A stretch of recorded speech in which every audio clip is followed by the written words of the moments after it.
শুভেচ্ছা জনাইছোঁ। ইলেকশ্যন অফিচাৰক মই ধন্যবাদ জ্ঞাপন কৰিছোঁ। আমাৰ যিটো নিৰ্বাচন যিটো হৈ যাব লাগিছিলে সেই হৈ যাবলগীয়া নিৰ্বাচনটো স্থগিত ৰখা হৈছে, বিশেষকৈ COVID-19 কাৰণে, কৰোনা ভাইৰাছৰ কাৰণে। সেইটো যুক্তিসংগত আছিলে, আমি সকলোৱে মানি লৈছিলোঁ। কিন্তু এতিয়া বহুত দিন হ'ল, ইলেকশ্যনটো তেনেকৈ নিৰ্বাচনটো তেনেকৈ অনবৰত মানে অনিৰ্দিষ্ট কালৰ কাৰণে স্থগিত ৰাখিব নোৱাৰে। সেইটো ডিউ হয়।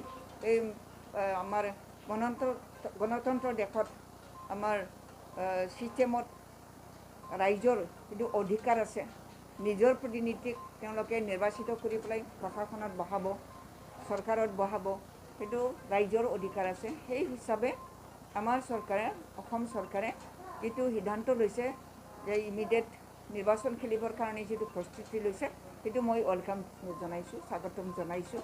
অতি সোনকালে কৰিব লাগে।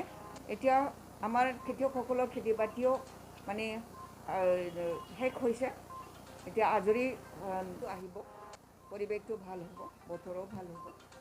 ছেপ্টেম্বৰ মাহৰ ফাৰ্ষ্ট উইকত যদি কৰে, আগষ্টত যদি নোৱাৰে, আগষ্টৰ আগত নোৱাৰিব, 15 আগষ্টৰ আগত নোৱাৰিব।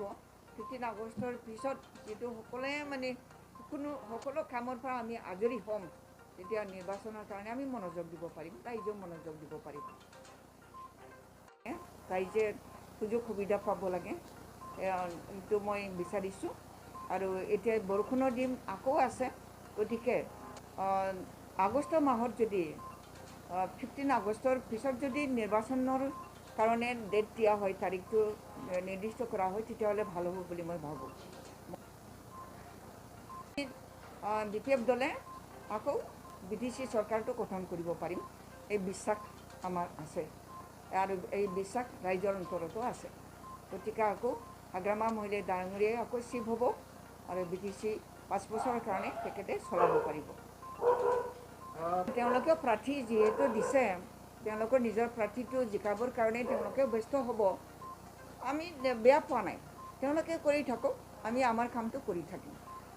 যিহেতু BTC নিৰ্বাচনত আমাৰ BJP দলে এলায়েন্সটো বিচৰা নাই, ঠিক আছে, আমি মানি লৈছোঁ, তাকো আমি মানি লৈছোঁ। আমি প্ৰতিবাদ কৰা নাই, তেওঁলোকে নিজৰ মতে কৰক, আমিও আমাৰ নিজৰ মতে কৰিম। তাত যিটো ডিচিপ্লিন, সেই ডিচিপ্লিনটো আমি মানি চলিম। বিশেষ আমাৰ তেনেকুৱা ধৰণৰ কেম্পেইন কৰাৰ ইমানো প্ৰয়োজন নাই। ৰাইজে এতিয়া বুজি পাইছে কোন কেণ্ডিডেট আছে, প্ৰতিনিধিসকলক তেওঁলোকে নিজৰ মনৰ পৰা নিৰ্বাচিত কৰিব লাগে। তেওঁলোকে স্বাধীনতা পাব লাগিব যে নিজৰ মনোপুত প্ৰাৰ্থীক তেওঁলোকে নিজে মানে ভোটদান দিয়ক, সেইটোৱে আমি বিচাৰিছোঁ। ইমান কেম্পেইনৰ প্ৰয়োজন নাই, ৰাইজক একেবাৰে স্বাধীনতাটো দিব লাগে, তেনেকৈ আমি মানে নিৰ্বাচন কৰাটো বিচাৰোঁ। কাঠৰ এৰিয়া থাকিব পাৰে, ছিকিউৰিটি প্ৰভিজনত তেওঁলোকে চোৱাটো নিতান্ত প্ৰয়োজন। সেই হিচাপে ইলেকশ্যন অফিচাৰৰ পৰা আমাৰ সকলো ডিষ্ট্ৰিক্টবিলাকৰ DC সকলক, ডেপুটি কমিশ্যনাৰসকলক তেওঁলোকে ইলেকশ্যন অফিচাৰে নিৰ্দেশ দিছে, ক'ত কেনেকুৱা ধৰণৰ পলিং চেণ্টাৰবিলাক কৰিলে ভাল হ'ব, COVID-19টো লক্ষ্য ৰাখি কেনেকৈ কৰিলে ভাল হ'ব, এই পৰামৰ্শ তেওঁ যিহেতু বিচাৰিছে, আমাৰ উপায়ুক্তসকলে দিব। অতি সোনকালে তেওঁলোকে দিয়াটো মই বিচাৰিছোঁ, আৰু দিব। তেওঁলোকে ছাৰ্ভে কৰক, ছাৰ্ভে কৰি পেলাই সোনকালে দি দিয়ক।